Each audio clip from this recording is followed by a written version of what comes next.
Karena mohon maaf Pak Menteri, pernyataan-pernyataan Pak Menteri itu tidak lagi pada posisi sebagai seorang pemimpin yang melakukan, mengarahkan, membimbing dan mengguidance Kementerian Agama agar mendapat berjalan sesuai dengan tugas pokok dan fungsi.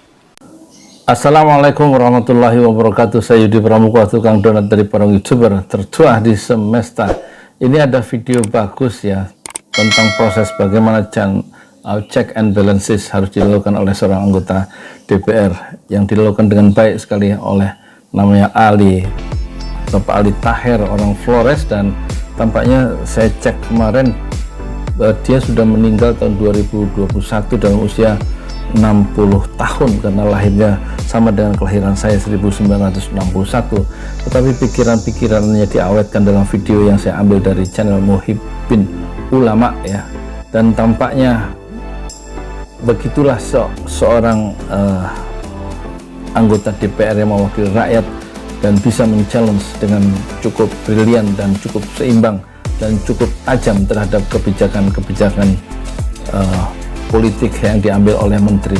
Di sini dia disebutkan Menteri Agama. Saya tidak tahu Menteri Agama apakah Fakhrul Razi ataukah Menteri Agama Menteri Agama Yakut ya. Dan ada respon dari salah seorang pembaca, dia mengatakan itu konteksnya adalah Menteri Agama Fakhrul Razi.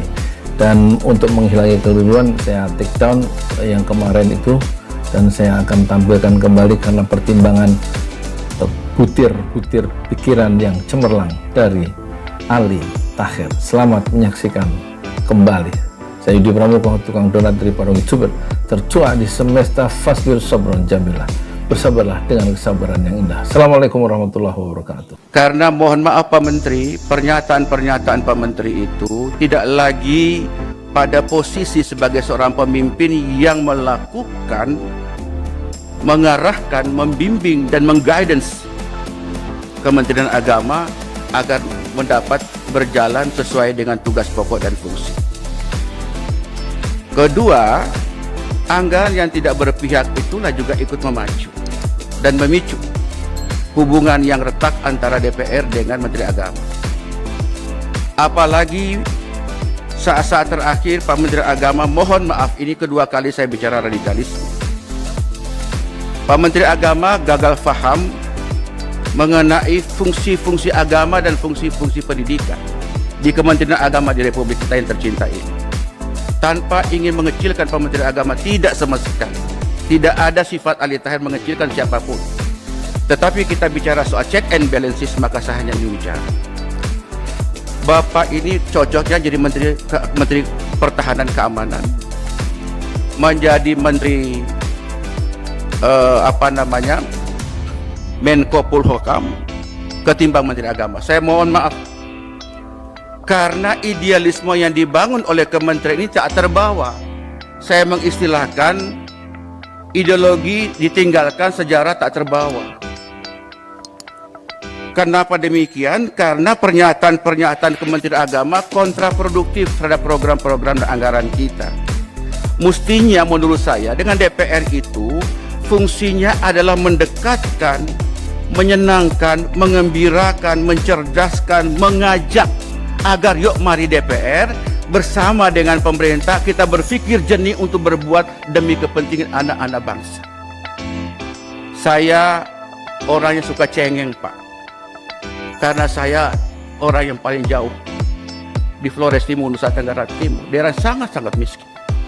Saya diasah batin saya untuk bagaimana supaya tetap cinta dengan rakyat.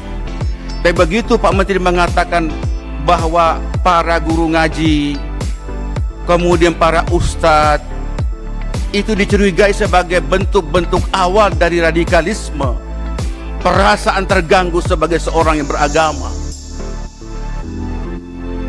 perasaan yang terkoyak, perasaan yang terbunuh keimanan saya, perasaan terganggu seperti gelas yang pecah, seolah-olah selama ini kita sholat, kita ngaji, kita berbuat sesuatu itu tidak ada arti apa-apa.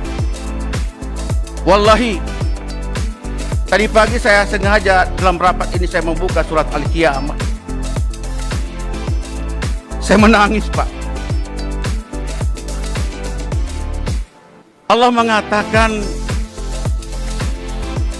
"Fa'idza qara'nahu fattabi Qur'anahu." Jika kami telah membacakan Quran itu, maka ikutlah bacaannya. Saya membaca itu, air mata saya keluar, kemudian saya teringat Pak Menteri Agama. Kok tega menyatakan bahwa para ustadz, para guru ngaji itu adalah bagian dari bibit-bibit radikalisme? Apakah itu betul atau tidak? Soal nanti Pak Menteri mengklarifikasi. Tetapi publik sudah menyatakan itu. Sampai saya bertanya, Pak Menteri Agama Islam atau bukan? Saya mohon maaf, perasaan suuzon sebagai seorang tidak boleh sebenarnya. Tapi ada perasaan tak enak. Karena kami anggota DPR seperti mendayung di tengah dua selah karang, Pak. Karang yang pertama adalah idealisme yang kami bangun. Kami rakyat kecil, Pak. Kami ini suara yang mendukung kami, orang-orang kecil. Karang yang kedua adalah kekuasaan. Antara dua selah karang itulah mempertemukan kita di forum yang terhormat ini. Nah, dengan demikian maka menurut pandangan saya, Pak Menteri Agama, sekali lagi saya mengajak, berhentilah berkata radikalisme. Berhenti berkata radikalisme. Islam yang kita paham ini Islam yang rahmatan lil alamin, dibangun oleh baginda Nabi Muhammad SAW, penuh dengan kasih sayang. Penuh dengan kasih sayang. Tidak ada kebencian.